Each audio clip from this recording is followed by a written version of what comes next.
Hey everybody, Garcia here. Today I'm taking a look at the latest expansion to Imperial Settlers. This is a new faction called Amazons.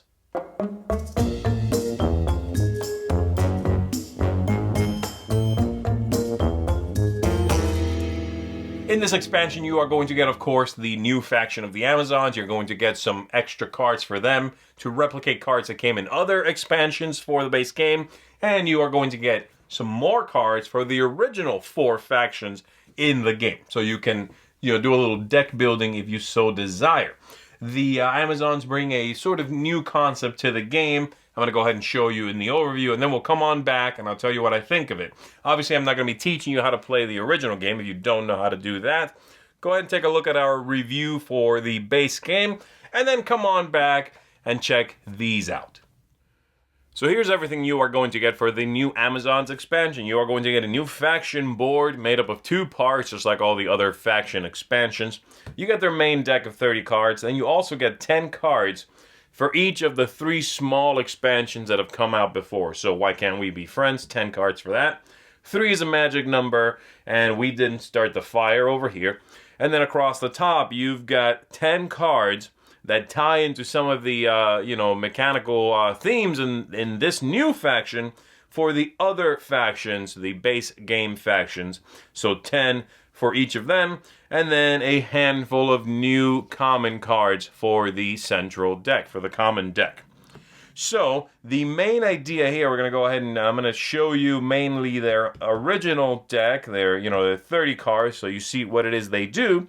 And then I'll give you a peek at some of the new actions that you'll find in the other factions. These cards over here I'm not really going to focus on, but it's nice that they are included. So you can deck build, including the Amazons, using those 3 small expansions. The Amazons, unlike the last 2 standalone faction expansions for the game, don't include any new tokens. You just get cards. But one thing they do make is a foundation. That's part of their resource production.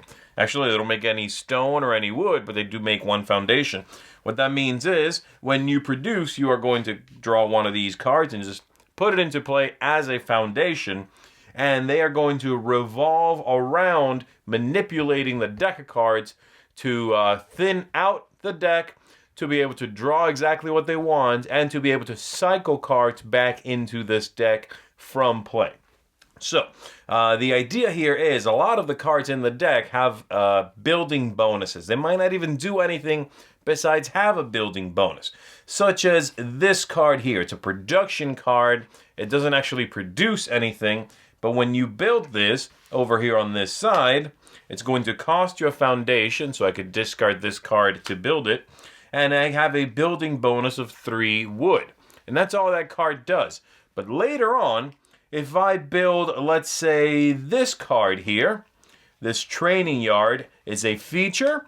It has no feature, just a building bonus. In this case, the building bonus says to draw 2 faction cards, discard 1, reshuffle the other one, and gain a sword. If I do this, I could discard one of these foundations, and that's all there is to it. But if I choose to discard one of my own cards as a foundation, such as this one here, it's actually going to get reshuffled back into the deck. So that's what they do. Every time they use one of their own cards as a foundation, it gets shuffled back into the deck. And so there's a lot of cycling cards back in, and a lot of cards just like this one that are going to allow you to thin that deck. So I would draw my 2 cards here. I am going to discard one, reshuffle the other, so I could take a look at both of these and say, okay, well, I want to go for this kind of strategy, so that's going to get shuffled back in. This is just going to go out. And now I've made my deck a little more streamlined. And then, since this is done, I'll be able to cycle that back in if I'm interested. And, eventually it'll show up again, but I've also used it to build a new one and keep getting those bonuses. They very much work on that. Now, be aware, of course, every time you shuffle one of these back into the deck, you are losing that card. That's 2 points that are going to get shuffled back into your deck, possibly to show up later. But they allow you to get this sort of engine going and to manipulate the stack of cards to do exactly what you want it to do, especially later in the game when there might be only a few cards in here. You pretty much guarantee what you want is going to come up. You can get these really interesting combinations of cards where you'll, cycle one back in there and draw one and play it, and then cycle something back in again, and that one that just went in, ooh, that showed up again. Bam, I do that building bonus one more time. It's a very clever concept. Now, their storage, their built-in feature here, unlike the other factions, they let you keep any 3 things from one round to the other, so you can keep any combination of the stone, the wood, the food, or the workers, and they remind you there that when you do your, you use one of your own cards as a foundation, you shuffle it back in. That's largely it.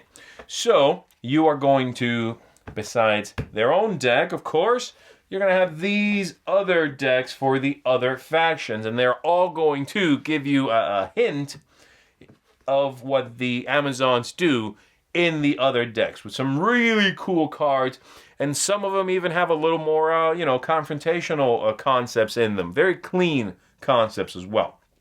So, for example, we've got here the Japanese cards. This one, Floating Treasure, says action. Choose one deal and shuffle it back into your deck to gain 3 victory points. It has a building bonus, 2 goods, provided by any of your deals. So you're going to shuffle something back in. It might show up later. Maybe that card is no longer a card you're hoping that you're happy now being stuck up there being a deal. You're hoping to draw that card and build it like a normal card, and you're going to get some victory points, of course, out of that. And you've got several things like this. You're going to have this one. Production is 1 foundation or 2 victory points with a building bonus. So you can get some foundations in play and get your own faction cards built. Some of them are going to be confrontational powers, like I said. So, for example, the barbarians here are going to have some things that let you not just manipulate your own deck, but also mess with your opponents a little bit. So, for example, let's see. This one here, it's called the Hateful Four. It lets you spend 2 wood to draw 3 common cards. You raise one, you keep one, you discard one, and it has a building bonus. So there you go. You get to manipulate what's coming up. And you are going to, this one, for example, says spend 1 sword. This is Barbarian Archers.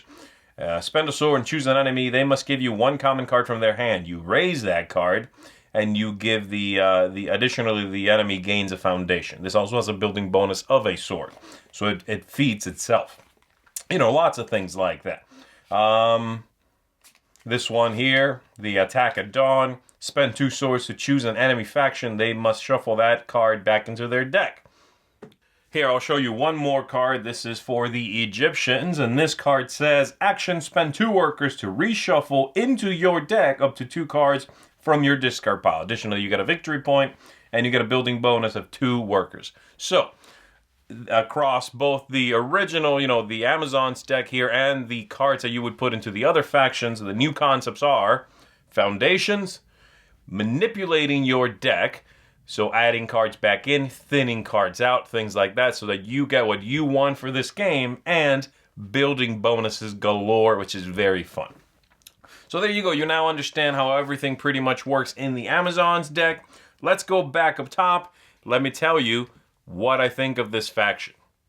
Alright, so that's it. Amazons. What do I think of these? Well, how do I find their mechanisms? Where do I rank them in the slew of factions that are now available for the game? We've got the original 4, and then we already had Atlanteans. The Atlanteans was the first standalone expansion with a faction in it anyway.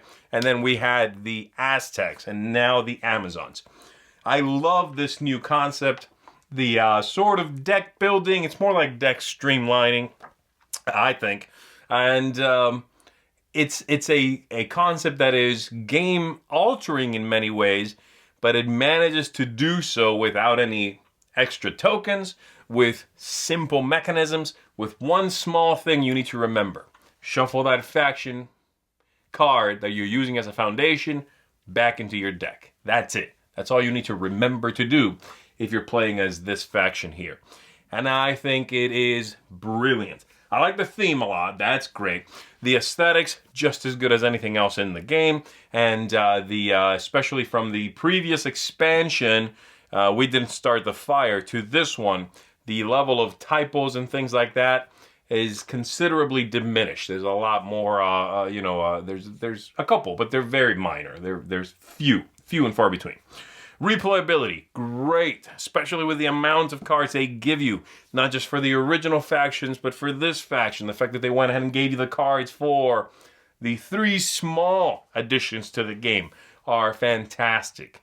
The game length, I did not feel it was affected by this, so I really like that, and I love the way that the game ramps up now when you're playing as the Amazons here, because as your deck gets smaller, you're going to have a lot of reliable strategies at your fingertips. So nice ramp up effect there. Ease of play, like I said, this is the easiest of all the standalone expansions. I might even say it's easier than one of the built-in expansions, the Japanese faction. The factions, not expansions. But out of the Atlanteans, Aztecs, and Amazons, by far the easiest to get into. But that doesn't mean that they're underpowered or not clever enough to be a standalone, idea. I think it is. And then the tactics and strategy in the game, this new faction gives you such cool moments. That's the great thing. You're going to have a lot of clever play. They allow for that. I even think that this faction does a better job of introducing serious confrontation that messes with your faction cards, not just your common cards. I think it does that even better than the previous expansion, which was targeted at doing that. The idea of targeting someone's card and shuffling it back into their deck, as some of the cards do in this expansion, is clean, it's satisfying, it works. This idea of manipulating, of having more foundation simply flow into the game is going to give you a nice ramp-up effect. It makes you feel powerful. It gives you new abilities.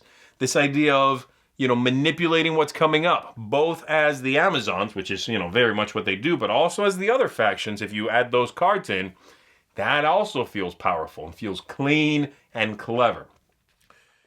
This faction here, the Amazons, is my favorite faction I've played in the entire slew of factions included in this game. Out of the original 4 and all 3 expansions, the Amazons are the best. Really love what they do. I just am completely enamored with it, I thought the Atlanteans were kind of finicky, kind of fiddly. The rules were a little hard to grasp. I've heard a lot of people say, oh, it's way too easy to win with them. I've never been able to win with them, so I've also seen that. The Aztecs were definitely a step up, and I really liked what they introduced to the game, but it took a lot of tokens. This is clean and brilliant. Really, really impressed by the Amazon. So I would say if you enjoy Imperial Settlers, you've got to get your hands on this new faction. This gets a strong seal of excellence from me. Super recommended. That is the Amazons expansion for Imperial Settlers. I'm Z Garcia. Thanks for checking this out with me. I'll see you on the next one. Thanks so much for watching the Dice Tower videos. Find more great videos and reviews, as well as our top-rated audio podcast at Dicetower.com.